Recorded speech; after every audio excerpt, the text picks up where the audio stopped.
pessoal, obrigado mais uma vez. A ideia aqui então é ter um momento que a gente vai... Essa é a nossa programação inicial, né? Então a gente vai fazer uma apresentação na sequência dos resultados desse levantamento que a gente fez, e eu vou falar um pouquinho da dinâmica. Aqui, a gente espera desse evento, então aqui estão as nossas apresentações, né? Então tem essa apresentação inicial da Cintia, depois da Richelle, depois do Fábio, Damasceno, da Vitória. Na sequência a gente vai fazer uma mesa redonda que a gente vai levantar alguns pontos para discussão aqui com o poder público, vocês vão entender por quê agora. Então, inicialmente, quem somos? A gente aqui, como eu falei, né, a gente é do Laboratório de Otimização e Ciência de Informações Geográficas voltado para o transporte, para a COP.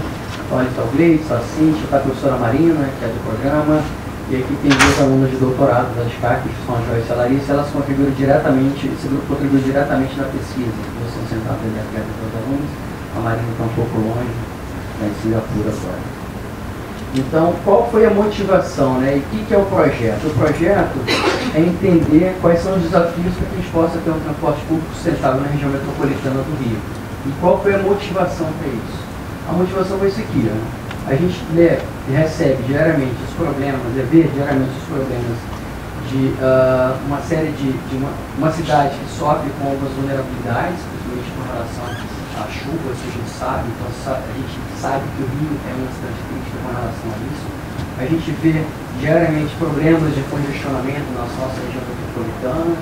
A gente vê que ações são desenvolvidas localmente. Então a gente, olhando para isso, falou assim, poxa, como é que a gente pode contribuir? Nós no laboratório, visando, por exemplo, estar com o transporte sustentável segundo a ONU, a gente tem que seguir essas ODS que estão aqui no campo da direita. Então a gente, baseado nisso, a gente levantou, fez um levantamento grande aqui na região metropolitana e decidiu transformar isso num projeto.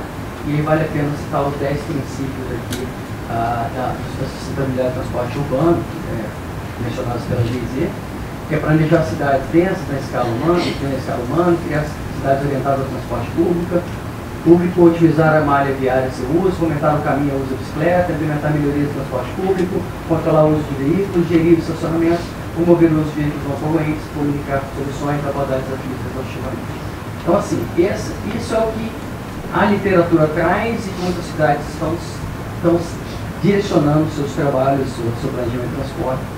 Isso está direcionando muito dos planos. Então, baseado nisso, nessa motivação, a gente trouxe, estou apanhando um pouquinho esse negócio aqui, como reconhecer então essas responsabilidades, entender quem é o desejo do usuário, o que o operador pode fazer, o que o poder público pode fazer. Essa foi o grande motivador nosso aqui.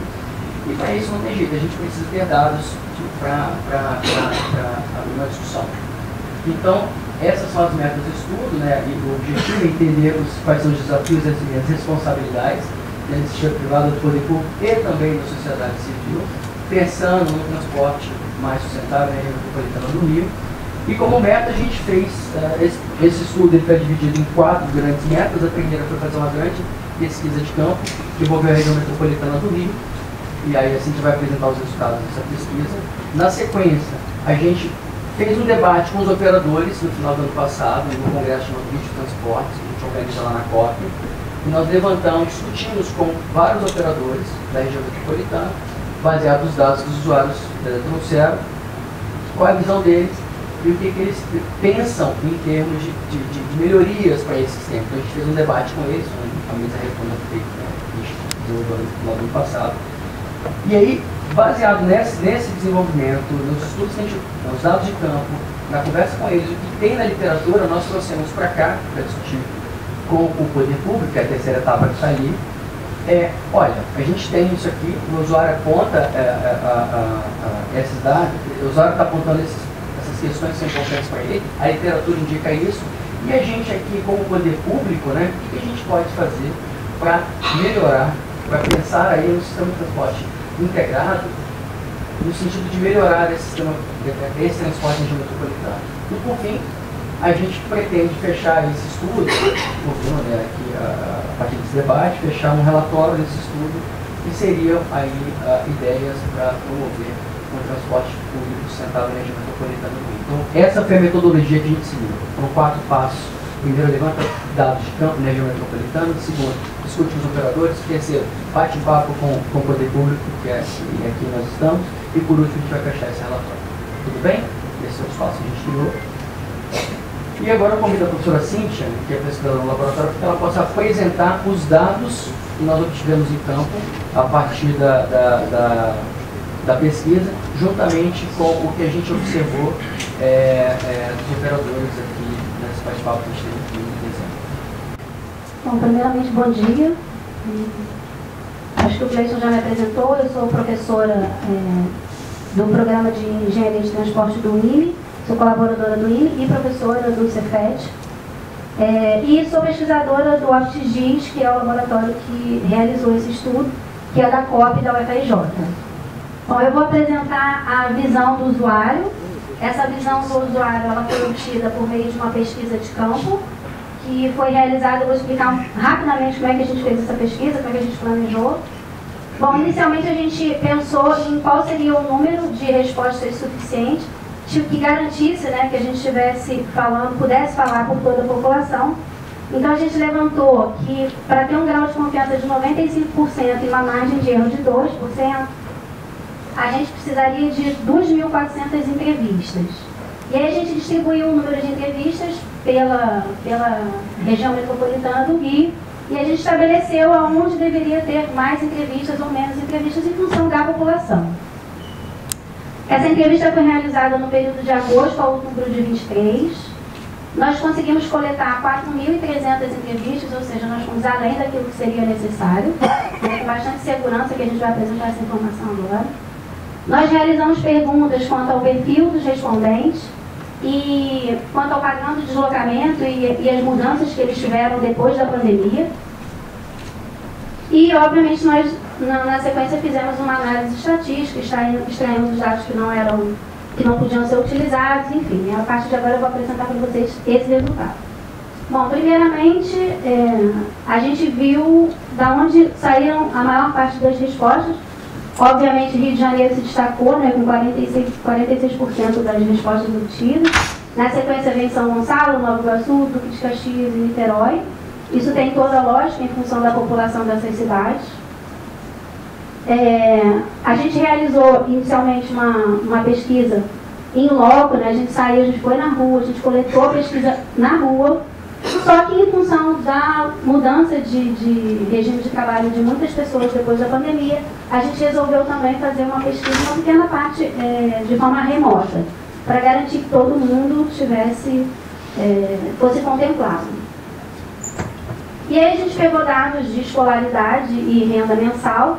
A gente verificou que a maior parte dos respondentes possui o ensino médio completo e tem uma renda mensal que vai de 1 até 2 salários mínimos.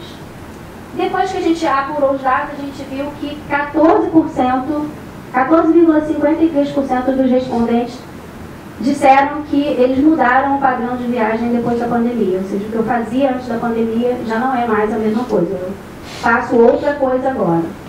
E aí a gente fez um extrato dessas respostas por cidade. E uma coisa chamou bastante a atenção da gente nesse momento é que 4 cidades da região metropolitana se destacaram nessa mudança de padrão. E aí, de forma inicial, a gente tentou entender por que isso aconteceu. Obviamente, olhando para ali, a gente viu rapidamente que essas cidades pertenciam à Baixada Fluminense. E aí a gente fez, nesse primeiro momento, a gente tentou fazer uma relação do que existia em comum entre elas, e a gente percebeu que lá no IBGE de 2021, essas 4 cidades estavam entre as 6 com o menor salário médio do Rio de Janeiro. Mas aí guarda essa informação, ela vai ser útil mais lá na frente. A gente viu também em relação à escolaridade e renda bruta, porque a gente viu que existe uma relação, né? A gente viu que quanto maior a escolaridade, maior a renda, maior foi o percentual de mudança. Então, quem tem mais escolaridade, mais renda, mudou mais o comportamento. Mas também chamou a nossa atenção aquela galera que tem o ensino fundamental incompleto. Eles também apresentaram uma mudança significativa. E aí a gente perguntou para os usuários como que era o transporte deles antes da pandemia e depois da pandemia. E aí, olhando para esse gráfico, a gente percebeu que o ônibus, quem usava ônibus, somente o ônibus, antes da pandemia e quem usava depois, reduziu 2%. Ah, é pouca coisa? É pouca coisa, mas se você parar para pensar, quem usa o ônibus é um número muito maior. Esse número absoluto é gigante. Inclusive, a gente vai até mostrar um gráfico sem o ônibus para a gente poder entender melhor, porque a escala é outra, né? A gente percebeu também que quem usava ônibus, às vezes outro modo, mudou um pouquinho, foi 1,1%. Quem fazia integração, usava ônibus e um outro modo, deixou de fazer essa integração, um percentual de 2,9%. E quem usava outro modo, ou seja, não usava ônibus de jeito nenhum, aumentou em 3,8%. E aí, mais uma vez, a gente parou e refletiu, ou seja, esse outro modo pode indicar o aumento do uso do automóvel, que se constatou mais à frente, a gente vai mostrar os dados. Como eu falei, a gente teve que tirar, para poder entender e olhar esses dados com mais cuidado, a gente teve que tirar o ônibus, porque a escala é completamente diferente. E aqui agora a gente está olhando só os outros modos de transporte, exceto o ônibus, tá?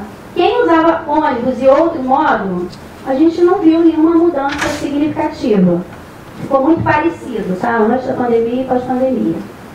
Quem usava às vezes ônibus e às vezes outro modo, aí a gente já conseguiu perceber uma alteração. A gente viu um aumento do uso do trem em 1,8%, um aumento do uso do transporte por aplicativo, olha aí o automóvel de novo, em 2,7% e uma diminuição do uso do metrô em 6%.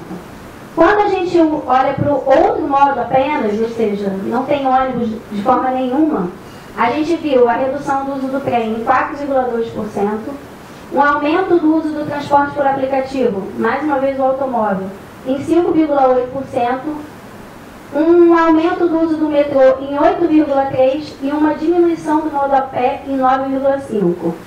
Essa diminuição do modo a pé muito provavelmente tem alguma relação com o uso do aplicativo, né? O aplicativo pega você na porta da sua casa. E aí, olhando para esses dados, a gente mais uma vez parou e refletiu. Obviamente, a nossa reflexão foi em cima do automóvel.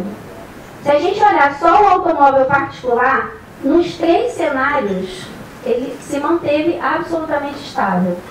Antes da pandemia e depois da pandemia, quem usava o seu automóvel particular permaneceu usando o automóvel. Isso mostrou pra gente que quem usa o automóvel é muito resistente. E outra coisa que chamou a nossa atenção, que tem relação com o uso do automóvel, é o aumento do transporte por aplicativo. E aí a gente resolveu olhar as cidades que mais indicaram essa mudança. E aí vem Duque de Caxias, aumentou o uso do automóvel, diminuiu a integração com o metrô. Niterói aumentou o uso do carro, barcas e bicicleta, mas diminuiu outros modos de transporte público. Rio de Janeiro aumentou o uso do transporte por aplicativo e reduziu o metrô, e São Gonçalo aumentou o uso do transporte por aplicativo e diminuiu o uso do ônibus. Daí a gente também tentou entender por que as pessoas mudaram o padrão de viagem, o que levou essas pessoas a mudarem o padrão de viagem. E se destacou o motivo de desemprego, ou seja, eu mudei, eu antes me deslocava desse jeito, mas agora eu não me desloco mais porque eu estou desempregada. Essa foi a principal mudança. E na sequência veio a mudança do meu local de destino, ou seja, eu mudei de emprego, ou eu tenho outra coisa para fazer agora, enfim, não sei. A adoção do regime de híbrido ou remoto, ou 100% remoto.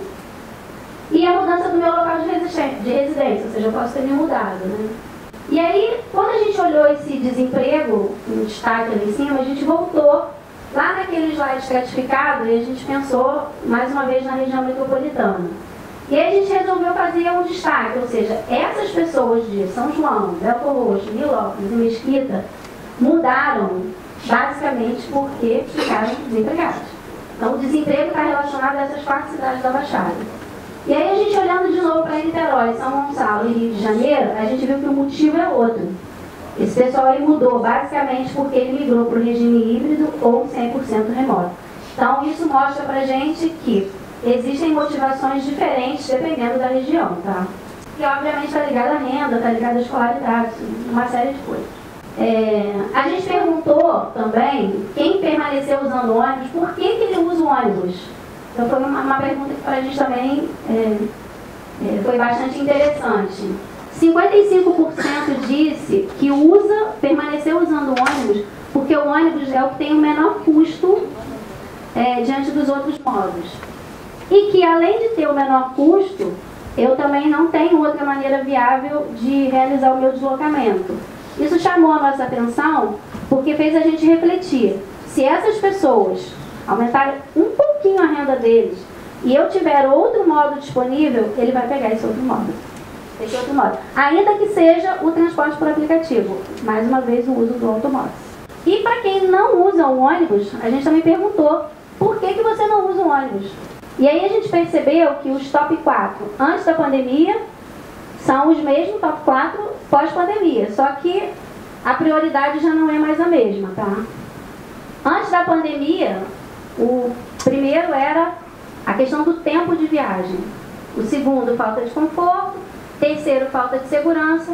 Quarto, tempo de espera no ponto de ônibus. E aí no pós-pandemia, a prioridade mudou. Os dois primeiros motivos estão relacionados a tempo. Então, o primeiro continua sendo tempo de viagem. O segundo, tempo de espera no ponto de ônibus. Terceiro e quarto, falta de conforto físico e falta de segurança. Tá?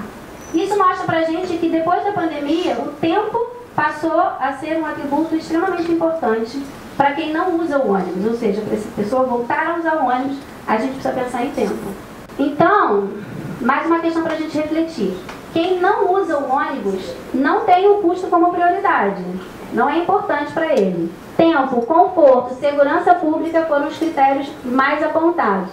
Então aqui é um ponto de observação que se a gente quiser ter essas pessoas de volta, ter essas pessoas usando o ônibus, esses são os atributos mais importantes que a gente precisa nesse primeiro momento refletir.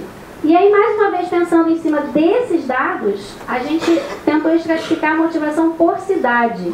E aí, mais uma vez, olhando para Duque de Caxias, quem mora em Duque de Caxias não usa o ônibus porque ele o sistema não tem confiabilidade, na opinião deles, né? E o tempo de espera no ponto de ônibus é muito grande. Para quem mora em Niterói, o tempo de viagem e de espera nos pontos também é um requisito importante. Para quem mora em São Gonçalo, tempo de viagem e falta de conforto físico. Nova Iguaçu, tempo de viagem e falta de segurança pública. E Rio de Janeiro, falta de segurança pública e conforto físico. Você vê que quem mora na cidade do Rio não está preocupado com o tempo, porque a oferta para ele é muito grande, né? Mas ele está preocupado com a segurança pública dele e o conforto. Mas para quem mora em Niterói e São Gonçalo, essa questão do tempo é importante. Quem faz essa viagem todo dia sabe o impacto que isso tem na vida, né, da pessoa. Só que para todas essas cidades, tanto Niterói e São Gonçalo, o tempo é muito relevante. Você vê que as duas apontaram a mesma coisa. E se a gente parar para pensar o que essas duas cidades têm em comum, eles não têm um sistema de transporte de alta capacidade, diferente do Rio de Janeiro, tá?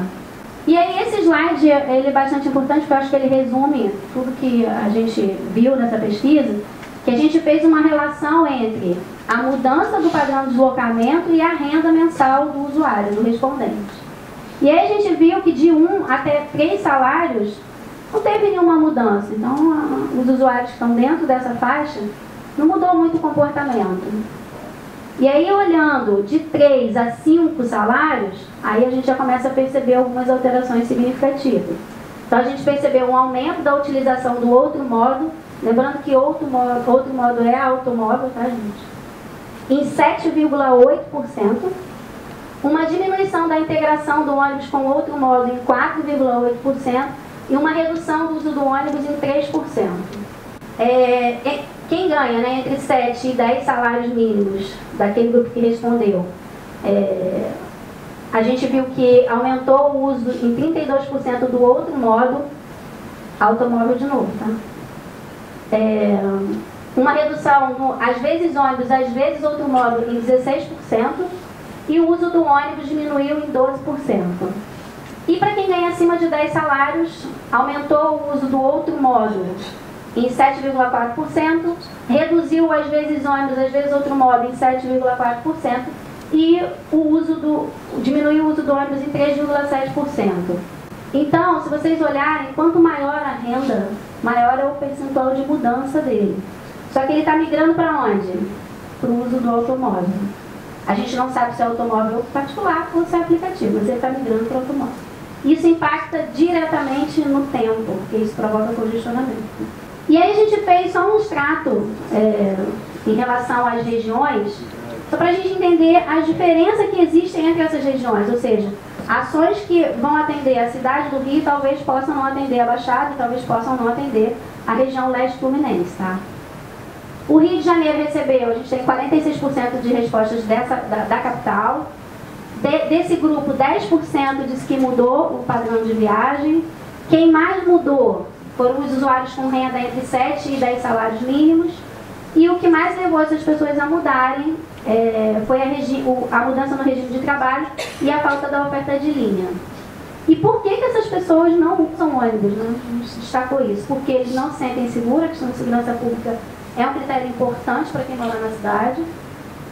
Não tem conforto, não tem conforto físico, e o tempo de viagem também é algo que incomoda os usuários da capital.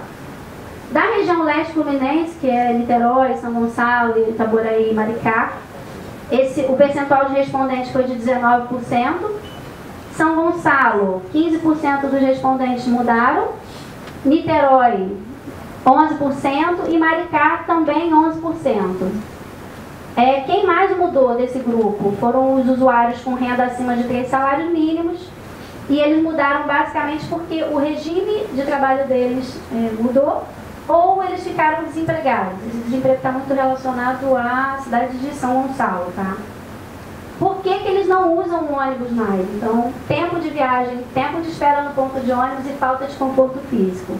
Os dois critérios, tempo de viagem e tempo de espera, foram apontados no primeiro e segundo lugar nas duas cidades. Tá? E a Baixada Fluminense, 29% dos respondentes eram da Baixada. As cidades que mais mudaram, aqueles slides lá que eu mostrei, São João, Mesquita, Nilópolis e Belfor Roxo. Nova Iguaçu mudou 9,6%. Quem mais mudou foram os usuários que responderam e alegaram ganhar entre 1 e depois de 3 a 5 salários mínimos. O motivo dessa mudança que mais levou essas pessoas a mudarem, a maioria respondeu desemprego, principalmente as 4 cidades, e Nova Iguaçu alegou mudar o local de destino, deve ter alterado o local do emprego. E por que eles não usam o ônibus, né? Quem alegou que não usa mais o ônibus? Por conta do tempo de viagem e a falta de confiabilidade. No caso de Nova Iguaçu, especificamente, eles alegaram não ter mais a oferta de serviço. Deve estar relacionado à questão da retirada de algumas linhas, enfim, alguma coisa nesse sentido.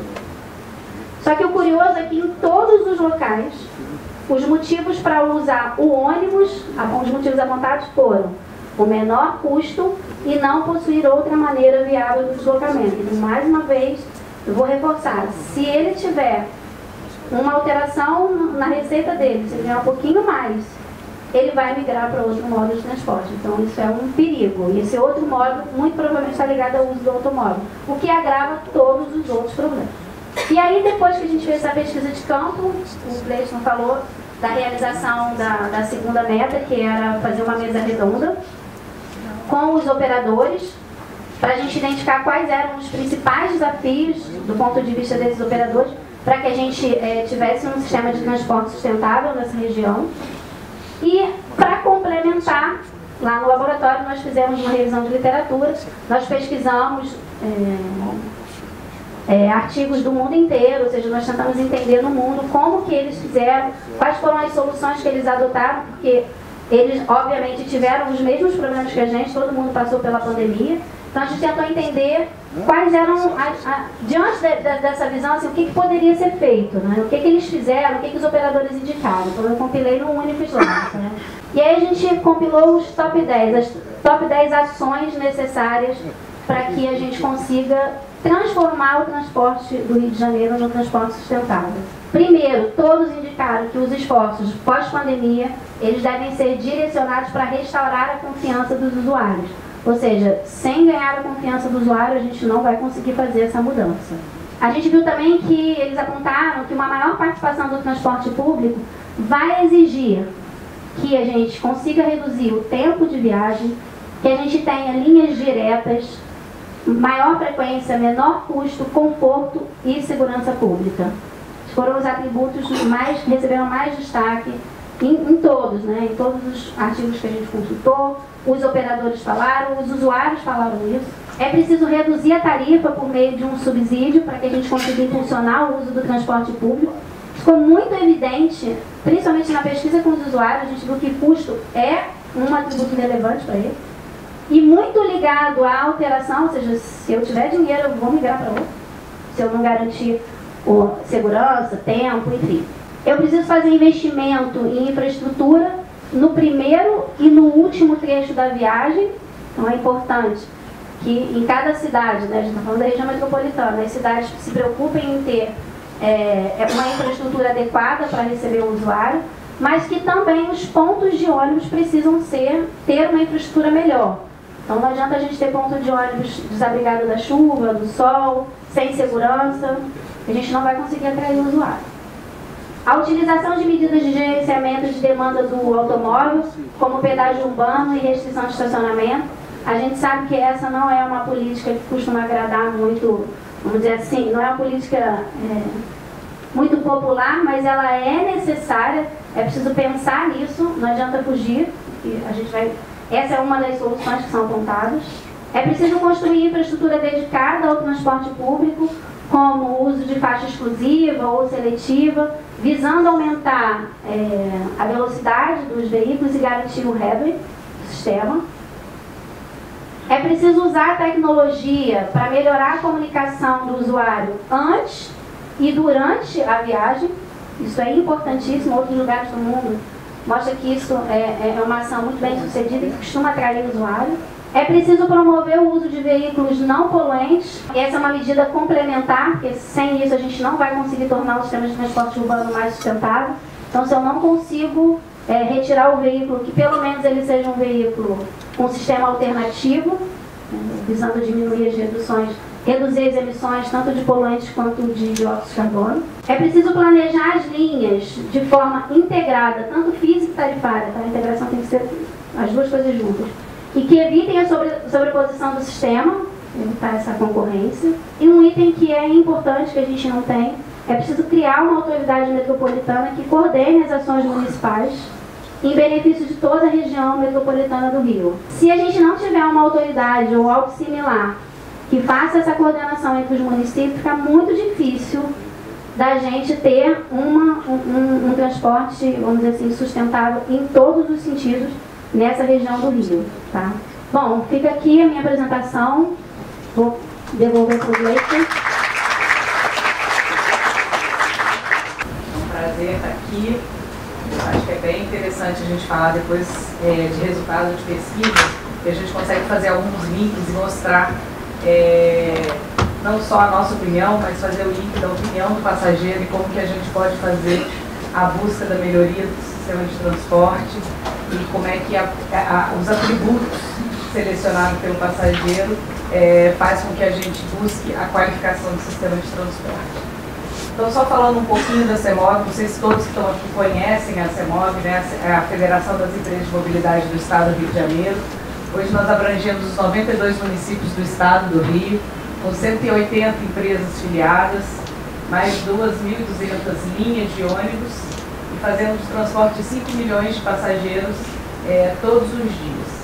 Hoje a nossa frota é de 15 mil ônibus, com 80 mil colaboradores, sendo que 53 mais ou menos na região metropolitana, onde mais ou menos temos 240 mil pessoas envolvidas em todas as famílias envolvidas dentro dos colaboradores das empresas. Falando um pouco de governança e transparência, a CEMOV desde 2017, com a chegada de um novo presidente, a gente passou por uma série de etapas. 2017 com a nova direção, nova presidência, em 2018 com a lei da LGPD, criamos um DPO, uma série de contatos e transparência de informação e dados. Em 2019 criamos o nosso código de conduta, em 2020 criamos o canal Voz Ativa, onde temos todos a comunicação através dos nossos funcionários e fornecedores. Em 2022 criamos uma nova marca, uma nova identidade, e em 2023 temos um guia de governança onde a gente dá diretrizes para as empresas operadoras fazerem a sua governança e o seu papel de transparência no sistema. Bem, e aí mostrando, acho que a gente falou na pesquisa, a Cíntia falou muito na pesquisa um pouquinho do comportamento do passageiro pré-pandemia e pós-pandemia. Para a gente a pandemia foi, na verdade, um marco muito importante, mas eu acho que eu queria voltar um pouquinho mais. Dizer que a crise do setor não começa na pandemia, né? Eu vou mostrar um pouquinho os nossos últimos 10 anos. E aí mostrar como que a gente caiu nesses últimos 10 anos, como é que foi brusca essa queda. Se a gente mostrar o número de passageiros pagantes da região metropolitana nos últimos 10 anos, de 2014 para cá, nós encolhemos 44% praticamente. Ou seja, praticamente metade do setor de transporte público por ônibus na região metropolitana do Rio de Janeiro foi reduzida nos últimos 10 anos. E aí outras informações relevantes do setor. Se a gente falar que a nossa frota reduziu 50%, em compensação o número de ônibus com ar-condicionado cresceu 50%, e uma informação bem importante, que isso está diretamente à qualidade do serviço, custo do serviço, é a idade média da frota, que é praticamente em 2014 era de uma média de 5 anos, hoje está passando 8 anos, chegando a 9 anos de idade. Isso é ruim para o sistema no que diz em qualificação, qualidade de serviço, mas em custo também de manutenção. Se a gente falar também que nos últimos 10 anos, 30 empresas fecharam as portas aqui no Rio de Janeiro, aqui no estado, no município do Rio, no sistema intermunicipal e em outros municípios do estado. E também, em consequência disso tudo, tivemos 45% menos de funcionários em todas as nossas empresas. Então isso é demissão, é desemprego. Eu acho que isso mostra, na própria pesquisa mostrou, quando a gente fala ali do reflexo da Baixada Fluminense principalmente, como que isso interfere na vida das pessoas, no desemprego, e acaba virando um ciclo quando isso se transforma em muitos passageiros no sistema. Então aqui é só um grande resumo para a gente mostrar, né, se a gente falar o quanto que o sistema vem derretendo e caindo nos últimos 10 anos. Então esse é o reflexo do nosso sistema nos últimos, de 2014 para cá. 50% menos de ônibus no sistema e 44%, 43% menos de passageiro. Esse é o sistema, o reflexo do sistema de transporte público.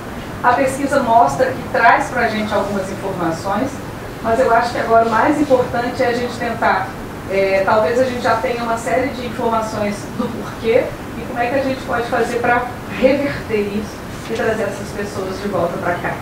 E aí, na pesquisa, a gente perguntou o que importa, né? Quais são os atributos principais para ele. Essa pesquisa que foi feita, essa pesquisa foi bem importante para a gente, porque não fomos nós. Normalmente, nós, do transporte, a gente fala para a gente mesmo, né? Foi a Confederação Nacional da Indústria que fez essa pesquisa, não foi o transporte. Por quê? Porque, como o transporte interfere na vida das pessoas, e principalmente quando a indústria vê que os funcionários precisam do transporte para chegar ao emprego, ela fez uma pesquisa. E aí nessa pesquisa ela faz o seguinte: o que faria o brasileiro utilizar mais transporte público? E na própria pesquisa da COP ficou evidente como as pessoas estão saindo do transporte público e utilizando mais o automóvel, principalmente o aplicativo.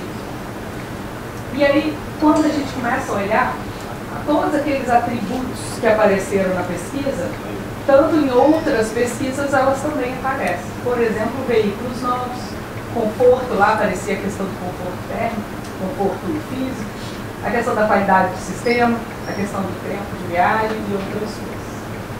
E ao mesmo tempo, a gente também pega uma pesquisa, independente de pandemia, a gente pega uma pesquisa ali de 2017. Lá em 2017, a CNT também faz uma pesquisa e pergunta para o passageiro: o que é importante para você no sistema de transporte público? Será que a percepção... Claro que a nossa vida mudou muito pós-pandemia. A gente hoje tem outra percepção de vida, talvez. Mas será que, em relação ao transporte público, o que faria eu voltar para o sistema, será que era tão diferente assim? e isso fez com que a gente refletisse, principalmente os atributos mais importantes, mais respondidos naquele momento, eles se repetem agora no pós-pandemia. Então as pessoas já vinham clamando por isso. Por exemplo, custo, rapidez, segurança. Se a gente lembrar o que a Cíntia falou na pesquisa do pós-pandemia, as pessoas falaram de custo, falaram de segurança e falaram de rapidez. Então, isso é 2017, nós já vamos para 7 anos e acredito que essa pesquisa, se a gente pegar a pesquisa mais atrás, provavelmente as pessoas vão estar respondendo as mesmas coisas. Então, só lembrando, isso aqui é só repetindo a sua pesquisa, onde que 55% das pessoas falaram da questão do custo. Então, é muito importante para a gente, quando a gente tenta relembrar que 45% das pessoas nos últimos 10 anos deixaram de usar o ônibus, e se a gente olhar estatisticamente, onde é que isso vai parar? Né? Como que a gente faz para atrair essas pessoas de novo? E aí, para mim, esse slide é um dos mais importantes que a gente tem. Né? É como que a gente, através dos atributos mais importantes do passageiro, a gente consegue juntar todos esses atributos e trabalhar com que a gente possa qualificar o sistema e trazer essas pessoas. O que a gente entende é que não existe uma única ação que necessariamente precisa ser feita. Quando eu falo em segurança pública, resolver apenas a segurança pública, eu não trago pessoas para o sistema. Eu consigo mobilizar ou preciso trazer porque a pessoa tenha mais confiança. Mas a confiabilidade é outro atributo para ela. E talvez para ter confiabilidade e disponibilidade, eu preciso trabalhar com o tempo de viagem e para isso eu preciso ter faixas exclusivas e prioridade para o sistema de transporte. Então, quando a gente pensa nos atributos que os passageiros estão clamando, que os passageiros estão almejando dentro do sistema, a gente precisa trabalhar com tudo isso junto. E ao mesmo tempo, por mais que eu tenha tempo de viagem, por mais que eu tenha disponibilidade, isso precisa ser, de certa forma, viável para que o passageiro possa pagar. Então, hoje, a passagem é cara. As pessoas não podem pagar o que o sistema custa. Então, cada vez mais há necessidade de financiamentos públicos e subsídio do sistema para que a tarifa seja cada vez mais barata. Então, o que a gente acredita? Trabalhando na disponibilidade do sistema, no custo, sistemas subsidiados, sistemas financiados e tarifas baratas, tarifas módicas que a gente vem trabalhando, no conforto. A gente não adianta o sistema ser qualificado, o ônibus ser novo, se a cidade não tiver qualificado, os pontos de ônibus não estiverem investidos, as calçadas. Então a gente fala na experiência da viagem toda do passageiro. Então não adianta eu sair de casa e ter calçadas que eu não consiga andar, buracos, e chegar no ponto de ônibus eu não ter um mínimo de conforto, de abrigo, então é todo um sistema que precisa estar alinhado na cidade para que a gente possa atrair essas pessoas para o sistema novamente.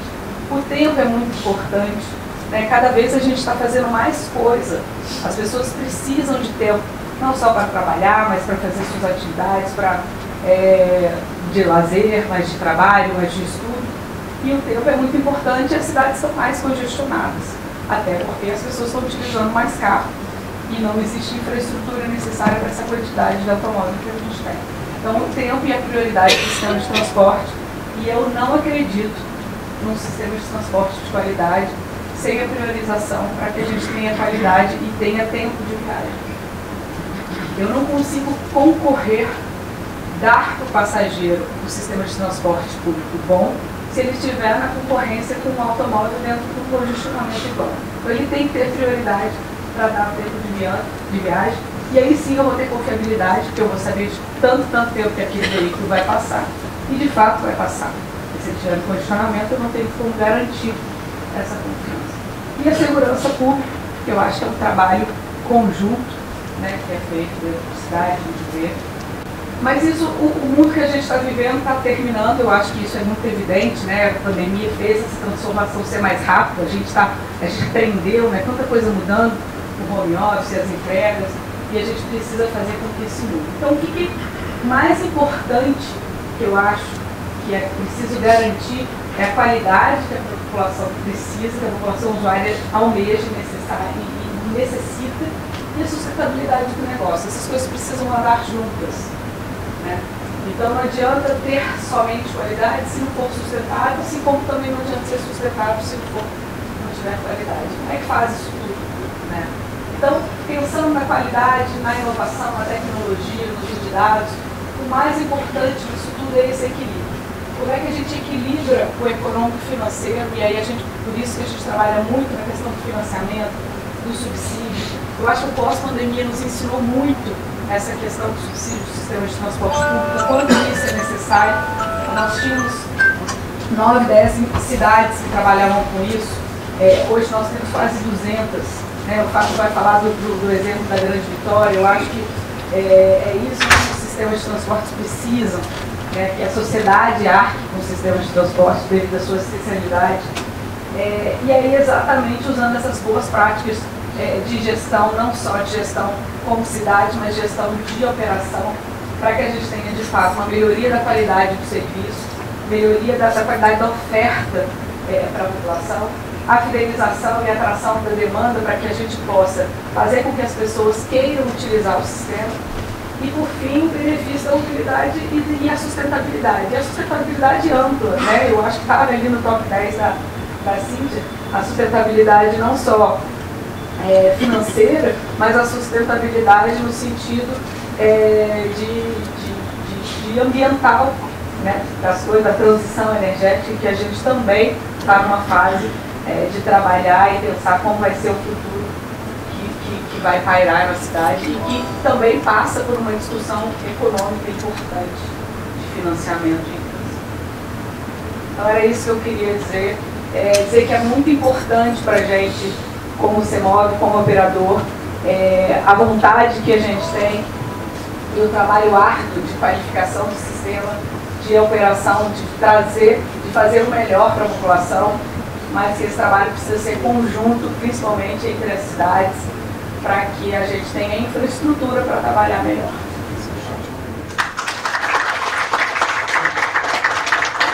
Bom, primeiro eu queria agradecer o convite da CEMOB, o convite da COP para participar desse evento, esse qualificado evento. Importante trazer o exemplo da região metropolitana Grande Vitória.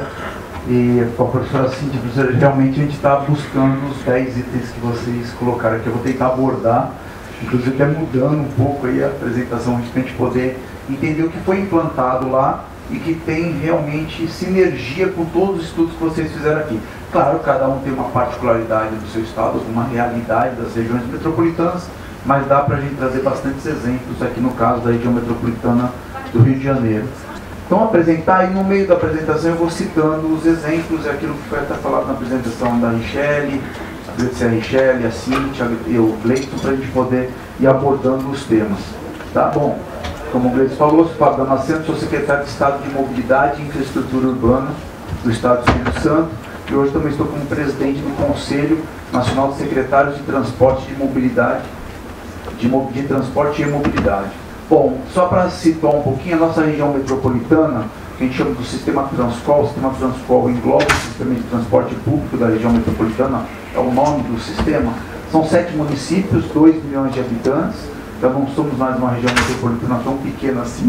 Vamos falar, somos um estado, porque na região metropolitana ela já corresponde a mais de 50% da população do estado do Espírito Santo. São 26.400 viagens por dia, mais de 610 mil passageiros. Nós já superamos, eu não gosto muito desse termo, mas nós já superamos os números pré-pandemia.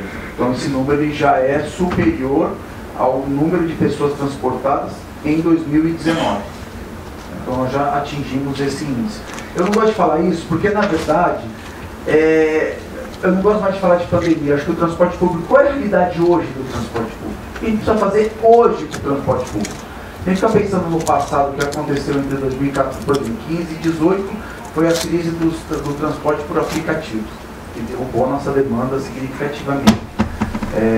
Agora teve a pandemia. Então agora qual é a nova realidade? Nós temos essas pesquisas importantes para a gente saber o que a gente precisa adaptar o nosso sistema para a nova realidade de transporte das nossas regiões metropolitanas e como atrair mais usuários para esse sistema. São 10 terminais e nós temos a integração temporal e tarifária, explico um pouquinho mais na frente. A frota 1.800 ônibus, a Charlie falou da redução de frota. Nós começamos, no primeiro mandato do governo, em 2014, fizemos a licitação para 1.500 ônibus em operação, recebemos novamente, porque a gente saiu do governo e voltou em 19, uma frota de 1.300, que foi essa crise nos aplicativos, e hoje temos uma frota de 1.800. Então, na verdade, lá no estado foi o contrário. A gente hoje tem uma frota superior ao que nós tínhamos em 2014, dado alguns fatores, principalmente de investimento do poder público no sistema. Então, eu falo que não é uma realidade diferente o Espírito Santo do Rio de Janeiro. Hoje nós já estamos com 900 ônibus com ar-condicionado, 50% da frota já tem ar-condicionado e nenhum ônibus desde 2019 não entra no sistema que não seja com ar-condicionado e sem cobrador. Então nós fizemos toda a retirada dos cobradores, os ônibus já nem com posto de cobrador já não vem mais, e aí veio o sistema de bilhetagem novo, enfim, veio todo um processo. Eu estou contando uma história desde 19, tá? Então é uma história, e eu estava até pensando aqui, e o importante foi a continuidade. Então, apesar de ser muito tempo, mas eu fui secretário do primeiro mandato do governador Casagrande, de 11 a 14, perdemos a eleição, nós ficamos 4 anos fora, voltei em 2019, estamos até hoje. Então é uma continuidade do trabalho, existe uma uniformidade do trabalho de mobilidade, não se faz mais em 1 ano, em 2 anos, no mandato, tem uma sequência. Eu acho que um dos fatores é essa sequência de ideias, de lógica dentro do caminho de evolução do sistema de mobilidade. Hoje o nosso sistema inclui praticamente podemos chamar 3 modos. O ônibus, claro, o mão na roda é o sistema de transporte de cadeirantes, que ele é gratuito, então é um sistema de transporte que agora a gente vai até fazer algumas adaptações para um on-demand, a gente deve fazer umas alterações, vamos listar agora. E o aquaviário, que entrou recentemente no ano passado, nós também lançamos um sistema aquaviário integrado. Além da ciclovia da vida, vou explicar, tem outras ações no sistema. Para trazer um pouco da pandemia. Então a pandemia a gente teve o aumento do custo do combustível, e o que foi feito? Só para trazer um exemplo. Nós fornecemos todo o combustível para o sistema de transporte público. Então a Secretaria adquiriu diretamente da Petrobras o combustível. Então foi sempre durante 1 ano e meio, nós adquirimos 100%. Para quê? Para manter a frota e operação. A gente tinha uma pressão da população e da imprensa, onde a gente precisa ter o famoso distanciamento social. Então nós fizemos 2 investimentos basicamente. A informação de lotação do ônibus, depois eu mostro para vocês um sistema que funciona lá, e a compra do diesel. Fora as outras ações, enfim, aí é uma lista a gente tinha 40 ações na pandemia. Mas o fundamental foi a questão direta. Primeiro, eu tinha redução de custos, porque o imposto era mais barato pelo Estado comprando diretamente. Eu fazia concorrência entre a Petrobras e várias a cada 3 meses, quando vencia o contrato emergencial. Já a gente fez compra direta. Enfim, a gente tinha várias vantagens. A empresa não entrava como receita esse valor, e ela não pagava imposto, ela não pagava os 5% da empresa gestora, então a gente foi reduzindo os custos do sistema. Subsídio, o cálculo era por passageiro, nós já invertemos por quilômetro, é o mais justo para o empresário, é o mais justo para o Estado, desde que nós tenhamos uma empresa pública de gestão do sistema forte.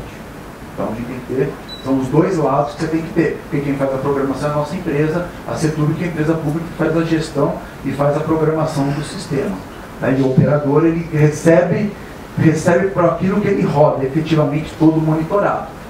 Ele recebe, é justo ele receber. Só que aí a minha parte política, eu estou tranquilo, porque se eu precisar botar a linha, independente se ele está rodando cheio ou vazio, depende da ação política.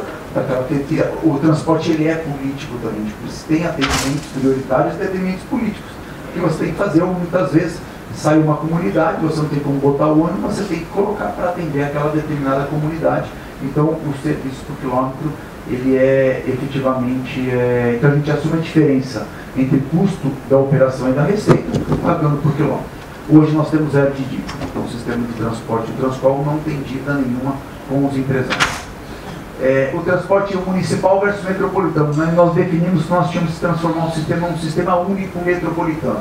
Não existe mais transporte urbano municipal na Grande Vitória. É um sistema único, a Secretaria de Mobilidade é a gestora de todo o sistema de transporte da região metropolitana, junto com a CETURB, que é vinculada junto ao DR. Inclusive, nós, em dezembro do ano passado, assumimos a gestão, acabou com o contrato da concessão da terceira ponte, que ainda lá conhece, e nós assumimos também a operação da terceira ponte. Nós tivemos a CETURB Rodovias, e hoje ela faz a gestão e operação, e tiramos o pedágio. Aí aquela inversão, pedágio urbano ou não aumentou em nada a demanda por automóvel. Por quê? Aí eu vou explicar primeiro porque implantamos a faixa exclusiva, implantamos a ciclovia da vida, implantamos o aquaviário. Então, o que a gente percebe, aumenta um pouco lá, como as distâncias são curtas, as pessoas fazem mais viável. Hoje ele pode ir almoçar em casa e voltar, tal. Mas em quantidades das pessoas migrarem para o automóvel, isso não alterou, e retiramos o pedágio da terceira ponte que vai até Guarapari. Nós retiramos, e hoje nós também tomamos conta da concessão, da operação desta rodovia, e mantivemos o mesmo padrão de operação de uma concessionária. Porque também chegamos à conclusão, só um parênteses aqui. Quando eu fiz a conta com o governador, fiz a conta para ele, falei, governador, para cada R$1 da tarifa do pedágio de Guarapari e de Vitória, 50 centavos eu estou cobrando a população só para deixar a estrutura de pedágio de pé. Isso não tem sentido. 50% do valor de um pedágio corresponde à estrutura para cobrar essa pessoa. Então, assim, é que é falta de tecnologia dos pedágios, você não tem um sistema tecnológico que você ainda é muito manual. O pedágio ele é manual, ele custa caro.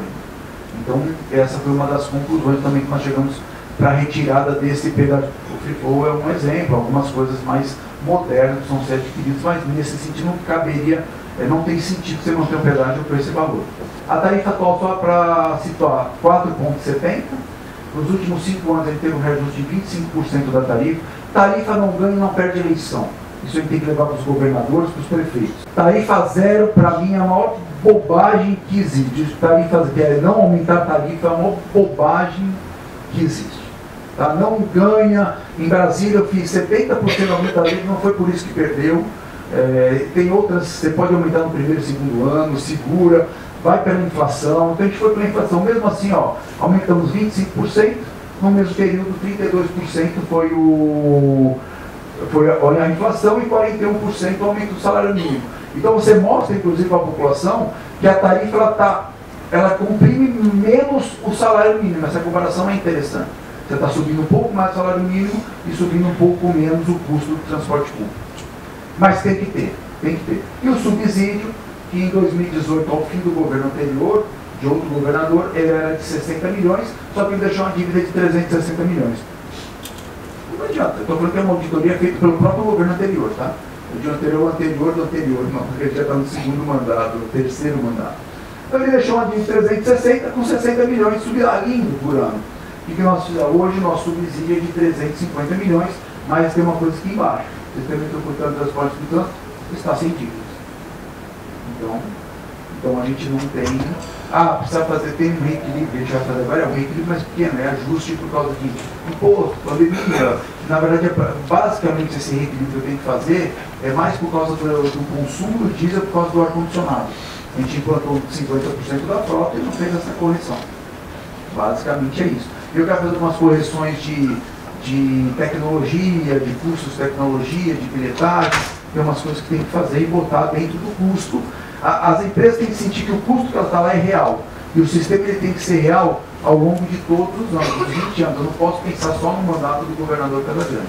A gente precisa dar essa sequência. Uma das coisas que falaram bastante, nós temos um sistema de gestão de operação por GPS e vídeo monitoramento da frota e dos terminais. Falou-se muito em segurança. Nós estamos neste momento agora, além do rastreamento e de informação, nós estamos instalando um sistema de biometria facial dentro do transporte público. Esse sistema é vinculado à Secretaria de Segurança. Ele é fora essa questão de biometria facial de bilhetagem, de câmera, assim. Vou falar agora, eu falo como empresário. O empresário não gasta dinheiro com algumas tecnologias, porque também não tem retorno da própria tarifa. Mas tem tecnologias que são importantes, custam caro, mas são importantes para a gente implantar. A biometria facial é independente do sistema de câmeras dos ônibus, que são bem ruins, tem alguns bem ruinzinhos no Brasil como um todo, não se investe muito nisso. Mas nós fizemos um sistema agora, que a gente chama de biometria facial embarcada. Ela tem 2 objetivos, vão ser câmeras, vou passar aqui para você. Então é uma ferramenta que a gente chama de People for Mobility, que ela reconhece a face da pessoa, um software israelense, e ele é ligado à Secretaria de Segurança, e se a pessoa estiver dentro daquela, você pode ter várias listas. Lista de desaparecidos, listas de procurados, listas, enfim, N listas da Secretaria de Segurança. Você em tempo real, tá? Em tempo real, você tira a foto, manda a foto para a Secretaria, já lê no sistema e informa. Se essa pessoa negra está na lista negra, informa a posição do ônibus e o horário onde o ônibus está. Então a gente manda direto para a Secretaria de Segurança e aí a Secretaria de Segurança vai fazer todo o procedimento necessário para isso. Por quê? Porque lá no estado, o único índice que aumentou no ano passado foi o aumento do roubo no transporte público. Então hoje o roubo de celular, isso virou rotina muitas vezes, e aqui não deve ser diferente, principalmente nas linhas mais longas. Então nós implantamos esse sistema vinculado diretamente à Secretaria, e o sistema também monitora a evasão de receita. Então a gente também quer monitorar as evasões de receita. Então a gente falou, no caso de pessoas procuradas ou consideradas perigosas, alertas, e aí automaticamente você manda a posição e a imagem da pessoa. Um software israelense, até fotos de 40 anos atrás você consegue reconhecer se a pessoa tem com óculos, é padrão Polícia Federal, é padrão FBI, é padrão, tem que ser câmeras de padrão elevado. E aí fizemos um sistema que é uma solução, que é um sistema que tem várias câmeras dentro do ônibus, mas uma faz a biometria. As demais ficam com os empresários fazendo as gravações em uma resolução maior, porque nós inclusive tivemos um processo do Ministério Público e da Polícia Civil, que eles pediam as imagens para as empresas, e as imagens vinham com pouca qualidade, a qualidade é muito ruim. Então não existe essa preocupação. Então as investigações ficavam ruins. Então agora nós botamos um sistema que a polícia também possa acessar e ter essas imagens para fazer as investigações de uma forma mais rápida, mais correta. Mas o importante aqui, nesse caso, é o reconhecimento facial e a evasão de receita. Eles estão implantando agora, a gente está implantando com 30 carros, a gente deve chegar em 600 carros em um mês. Então, para este ano, nós vamos fazer 600 carros. E também, por estatística, não necessariamente você precisa ter toda a frota, porque a frota ela gira em todas as linhas. Então, a princípio, estamos começando com 600, em torno de 40% da frota. A gente quer ver se depois instala em 100% da frota. Bom, a renovação, como eu falei, nós fizemos 900 ônibus, né? Na modernização, implantamos uma nova frota com 900 ônibus com ar-condicionado. Está chegando agora os Euro 6 desde o ano passado, esse ano a gente recebe mais 150 Euro 6. E implantamos um novo sistema de bilhetagem. Lá a gente tem dois tipos de integração, a integração temporal e a integração física. Lá a gente só tinha integração física, que era nos terminais, o terminais era gratuito. Só que quando a gente assume todo o sistema de transporte, passamos a ter a necessidade de ter integração temporal, senão eu tenho que botar vários terminais, inclusive em Vitória, que não cabe. Se eu conheço, Vitória não tem como fazer. Então fizemos a integração física, o sistema permite, então nós temos dois tipos de integração funcionando na região metropolitana. Também em relação ao cartão GV, que é o bilhete único metropolitano, 100% acessível, eu acho que esse é um dos grandes sucessos. Você pode pagar em Pix, pode pagar débito, crédito, não no ônibus, você faz a recarga, você tem uma questão de fraudes, então você faz a recarga por 5 tipos de aplicativos. A gente deixou o sistema aberto, porque muitas vezes as empresas de bilhetagem, elas querem monopolizar a compra dos créditos. Então a gente não deixou.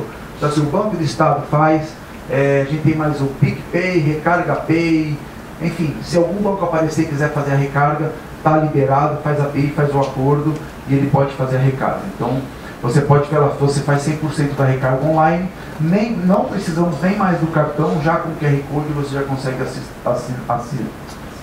entrar no sistema, e o QR Code também permite a integração. Então a gente já tem um sistema amplo de acesso. Isso é importante, a gente fala assim, por que a bilhetagem integrada ela é importante? Não é porque a tarifa é única, você paga uma tarifa, você roda 100 km, mas você evita, por exemplo, o clandestino. Se ele está com a viagem inteira lá comprada em cartão, de dinheiro não é físico, ele não tem por que pegar outro ônibus, ele não tem por que pegar outro ônibus, ele já pagou aquela jornada dele, ele não vai pagar 2 jornadas. Porque muitas vezes até o clandestino tem que pagar 2 jornadas, então ele não vai pagar aquilo. Então ele de posse, o cartão deu posse para as pessoas. Eu acho legal as pessoas, quando a gente vê as pessoas com crachá, é o crachá do cartão do ônibus, porque tem o cartão, ele tem o crachá. O aplicativo, acho que a informação do usuário, gente, é fundamental, a gente tem que informar o usuário. Então nós temos um aplicativo desde 2019, o ônibus GP, você faz a aquisição, você faz o tempo real, então você estabelece o tempo real. Isso praticamente hoje, praticamente todos têm. A gente só tem a diferença, a gente informa se o ônibus é com ar-condicionado, se o ônibus tem Wi-Fi, que tipo de ônibus, então tem algumas que tem elevador, claro que lá todos têm.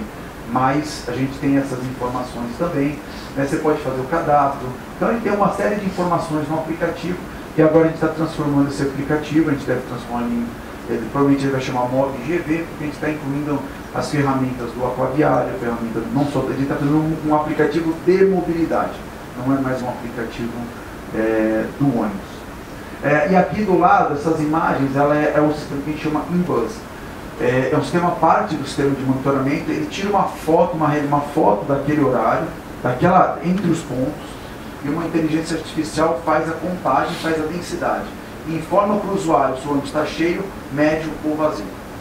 Então você consegue ter essa informação, e com o poder público a gente tem em tempo real, entre um ponto e o outro, como é que estava a densidade daquele ônibus. A gente técnico, às vezes a gente peca pelo excesso. Se não tiver contagem na porta da frente e de trás, não dá para fazer. A inteligência artificial dá. Se você tirar uma imagem de um trecho do ônibus no meio, ali já corresponde praticamente a 100% do ônibus. Você consegue fazer estimativa, então a gente tem. Inclusive, acho que ontem, saiu no Diário de Transporte, umas cidades aqui da Baixada Fluminense estão querendo que empresas façam um sistema desse, mas que informem ao usuário a lotação do ônibus. Só que é com um botão, o motorista vai ter que, parece que, isso aqui é automático, ele não tem interferência de ninguém. Ele informa. A gente teve um pouco de resistência às empresas, ficaram um pouco resistentes, mas falou, não, aqui não tem, essa informação tem que ser dada ao usuário. Se está cheio, é um erro nosso do governo, porque a gente tem que gerenciar melhor as nossas linhas. A culpa não é da empresa. Então, quando o poder público também assume isso, fica mais fácil passar isso para a população. Então, assim, a gente enfrenta bastante a população com essa questão de lotação, da percepção deles em relação à lotação. O aquaviário, implantamos o aquaviário. O aquaviário também a gente trouxe num padrão, como se fosse um ônibus do Transcom. Mesma cor, mesmo padrão, sem passageiros, ar-condicionado, o mesmo sistema de bilhetagem, não paga nada para usar, é 100% subsidiado. O aquaviário, nós estamos com 3 embarcações, está chegando a 4ª agora, esse mês. Estamos com 52 viagens diárias do aquaviário, ligando Vitória, Cariacica e Vila Velha. São as 3 cidades ali que passam o canal de Vitória. Tarifa zero, mas ela é integrada, né? Justamente para também não ter. Ela é tarifa zero do aquaviário, mas se você só usar o aquaviário, você paga uma tarifa do Transcom, 4,70. Se usar o ônibus. E uma coisa, a gente subsidia 100% para não ter conflito com a empresa de ônibus. Toda a tarifa, se ele pega o ônibus aquaviário, ela é para ônibus. A individual vai para Setur, como se fosse a gestão. Então a gente não tira a tarifa do ônibus, a gente paga 100%, é uma prestação de serviço em torno de 40 milhões a operação por ano do aquaviário. Então ele é a parte se a gente for botar o subsídio, então o subsídio já está em 400 milhões, porque o aquaviário entra nele. Além disso, os ônibus elétricos, claro, estamos com operação com 4, e já saiu o resultado da semana passada, estamos com uma operação financeira de mais 50 ônibus elétricos. Eu quero começar devagar essa questão do ônibus elétrico, é uma coisa ainda... A gente tem que tomar cuidado, a realidade é boa, mas não é tão boa assim.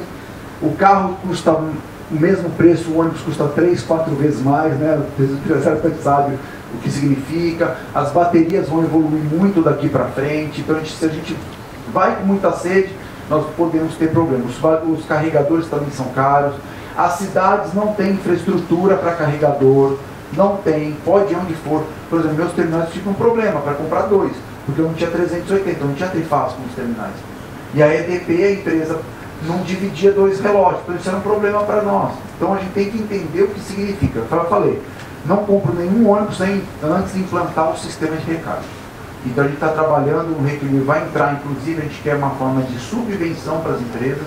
Então, por exemplo, nosso contrato lá é 9% sobre capital, sobre a frota. A gente vai injetar 2.300 por ônibus, e o empresário injeta que corresponde ao ônibus padrão. E ele continua recebendo daquele valor. Então não interfere no contrato, e o governo também ele faz a compra desses ônibus elétricos. Mas a recarga fica com o governo. Por quê? Porque se eu faço recarga no meu CNPJ da secretaria, Eu posso no futuro instalar as usinas fotovoltaicas em qualquer lugar do estado e eu faço o débito. Se fizer nas empresas eu não consigo fazer isso, aí elas têm que fazer 100% tudo. Então tem uma jogada, então a gente quer... E aí eu tiro da planilha os 25% do diesel. Você tira da planilha os 25% do diesel, que aí tem um monte de custos, né? Não só o 25%, né? Tem os impostos, vários temas, eu tenho 5% da Seturb, que entra como, não entra mais como receita, esse valor você faz. Bom, os terminais, a gente fez uma reformulação, mas agora nós estamos contratando uma ata, vamos fazer uma reforma geral dos terminais, é o que está faltando fazer, realmente o terminal precisa, essa infraestrutura precisa, a pessoa tem que se sentir, a Richard falou isso, né, os abrigos, os terminais, então o terminal é o primeiro contato dele com o sistema de transporte, quase é o maior contato, e esse impacto tem que ser muito bom, essa confiabilidade no terminal, não é que você tem informação, tem o acesso pelo cartão, tem um ônibus novo, tem os trajetos, mas você precisa do terminal, faz parte desse processo. Novas obras, então a gente já estamos agora com uma implantação, estamos fechando a licitação de 12 km de corredor exclusivo de ônibus, tá?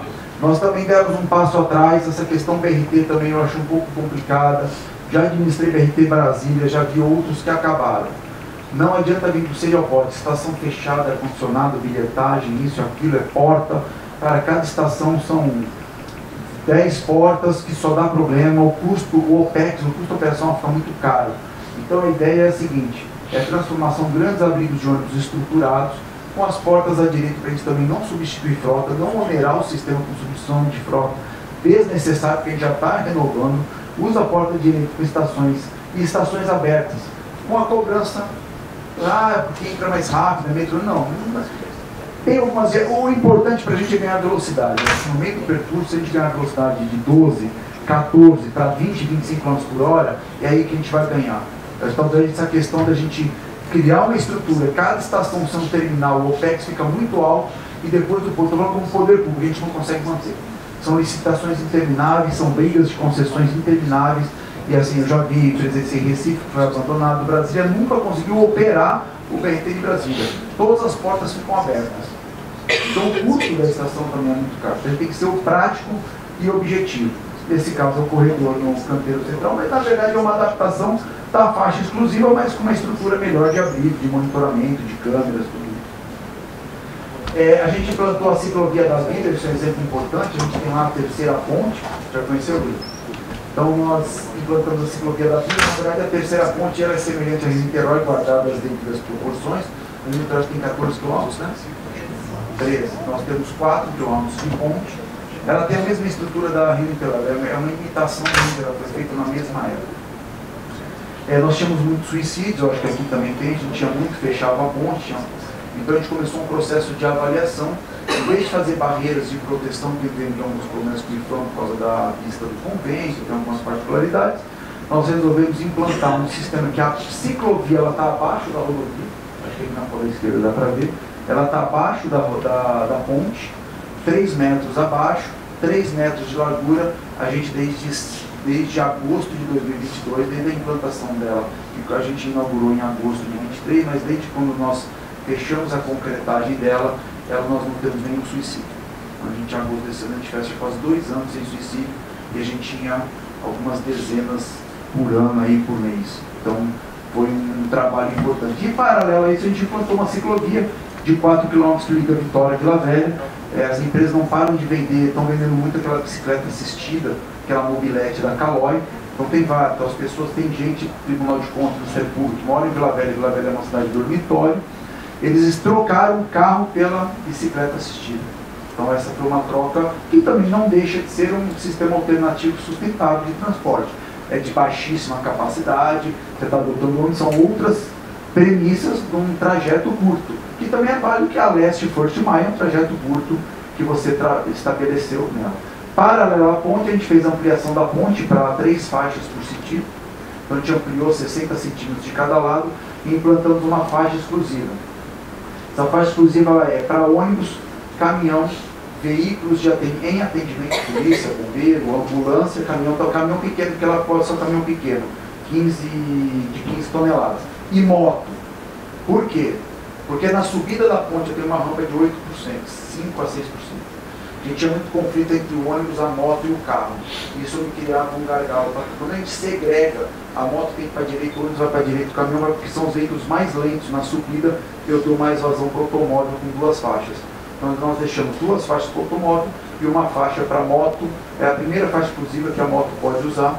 E táxi também. O táxi, o serviço público, os municípios podem usar também a faixa. Ele está segurando o van escolar, porque a van escolar ela começa como van escolar e vira clandestino logo. Então não tem isso. Então a gente tem um sistema, nós já reduzimos em 40% os acidentes de motociclistas na ponte. Então para a segurança, para a saúde pública, ela é fundamental esse processo. É a linha que a gente chama de linha verde, né? Então a gente passou, claro que hoje a gente tem uma fluidez muito maior, a gente tem ainda, na verdade sim, que a gente não tem condicionamento. O horário de pico diminuiu muito. Se nós não temos nenhum acidente na ponte, ela flui normalmente, é normal hoje, 6h30, 7 horas, 7h30 da noite, não ter mais nenhum congestionamento na terceira ponte, por isso que durava 2 horas, 2h30. E o transporte público, as linhas mais longas, a prioridade, com a faixa exclusiva, tem linha que ganhou 40 minutos. Então de meia hora, chegou até 1 hora com as linhas mais longas de tempo que ela ficava presa nesse trânsito. Então imagina 40 minutos a pessoa ficar longe dos congestionamentos. Também fizemos viaduto, complexo de Carapina com ciclovias, com priorização do transporte público. E esse é um outro que é o Portal do Príncipe, que é o que a gente chama de mobilidade mais humana, né? Nós fizemos um sistema de transporte, ampliou a área para o automóvel, para o ônibus, mas ampliamos em muito a área para a população. Então criamos praças, criamos áreas de lazer, que a gente chama de Portal do Príncipe, perto da rodoviária de Vitória. Então virou uma área, inclusive a gente tive informação que a gente ganhou um prêmio nacional no IAB sobre uma ODS 3, que é melhoria social, convívio urbano, que a gente chama de mobilidade mais humana. Porque assim, está acostumado a projetar, vou fazer um corredor de ônibus, eu faço um corredor de concreto e acabou, não tem interesse, dividiu a cidade. Se o viaduto dividiu, ninguém está preocupado com isso. Cria aquele corredor, ninguém mais atravessa, ninguém faz. Não.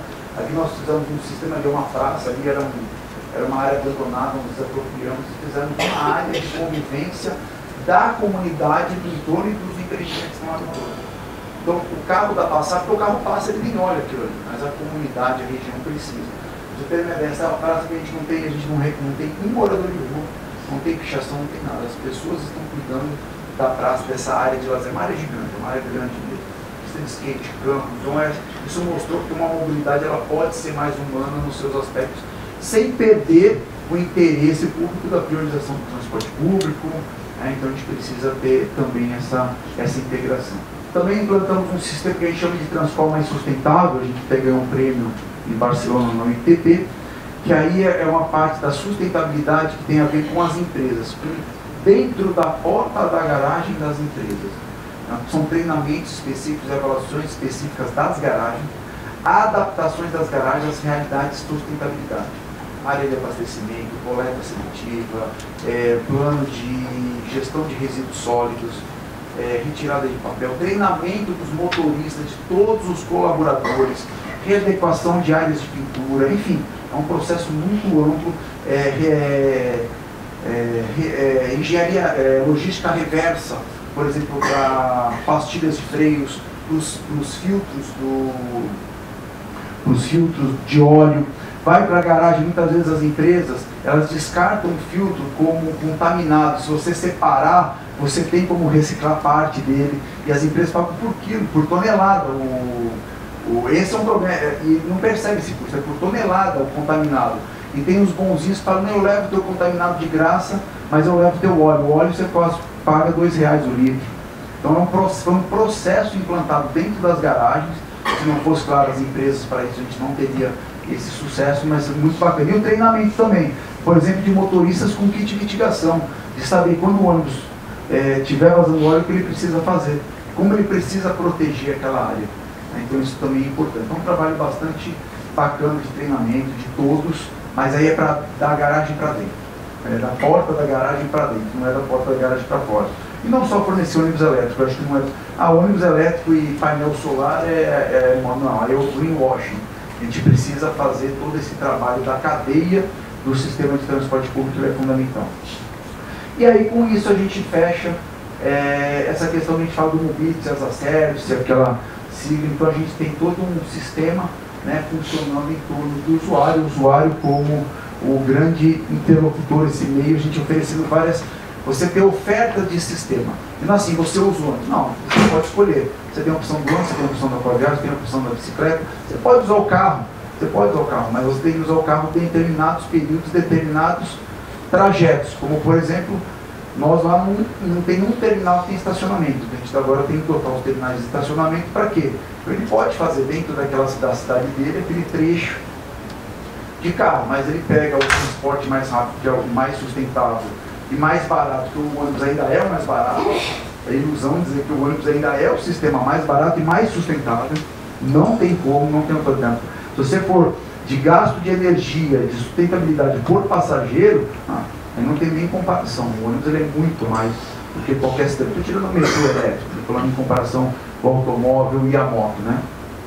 Então a gente precisa adotar esses terminais para isso, para a gente poder segregar e oferecer, ter uma experiência de viagem melhor para aqueles usuários. Por isso que você consegue recuperar o passageiro, você consegue trazer, não é nem recuperar, eu preciso trazer, tem aquele passageiro que saiu, mas tem um passageiro que nunca veio. Tem aquele passageiro que nunca veio. Então, como é que eu trago aquele passageiro que nunca veio? Nosso potencial é esse, porque tem aquele que nunca vai sair do sistema, ele não tem possibilidade de sair do sistema. Essa é a realidade do Brasil. Não tem aquele que nunca vai sair. Então a gente tem um passageiro cativo. A gente tem aquele que oscila conforme a crise. Ele vai e volta. Só que aí tem aquele que nunca usou o sistema e que eu falo que é a mesma coisa que a gente perguntar para cá, fazer uma pesquisa, como é que é a saúde no Brasil? Todo mundo falando uma porcaria, mas todo mundo tem plano de saúde. Como é que é o sistema de transporte? Todo mundo falando porcaria, mas todo mundo está de carro. Então a gente precisa mostrar que esse sistema pode ser eficiente para todos. Ele tem que ser atraente para toda a população. Então a gente fecha com a renovação da frota, com a melhoria da jornada do cliente, os ônibus elétricos, a faixas exclusivas, uma mão na roda, que é o sistema de transporte de pessoas com deficiência. Ele é gratuito. O cadeirante lá no estado, ele é gratuito, ele não é cobrado. Então o cadeirante tem direito a esse sistema porta a porta. Então agora vai melhorar um pouco ele. O aquaviário, a gente adotou alguns abrigos, já estamos fazendo testes para abrigos de ônibus inteligentes, com Wi-Fi, com câmeras, monitorando, igual a gente monitora no terminal, isso traz segurança para o usuário. A questão da mobilidade dos cartões, enfim, foi um processo, na verdade foi e está sendo um processo de requalificação do transporte público da região metropolitana, passando muitas vezes pela autoridade metropolitana, porque a gente não tem, eu posso falar isso porque a gente não tem essa divisão, eu posso falar porque, assim, hoje, não, mas a secretaria é a autoridade metropolitana, isso diz respeito à política de uma secretaria de mobilidade, conversa com o município, mas é a secretaria que toma as suas decisões, junto com os empresários, junto com as tratativas. Estamos conseguindo implantar muitas ações na região metropolitana, mas quando a gente tem essa divisão, aí fica mais difícil você implantar um sistema único e sustentável de mobilidade. É isso, gente, acho que eu já falei demais. Obrigado.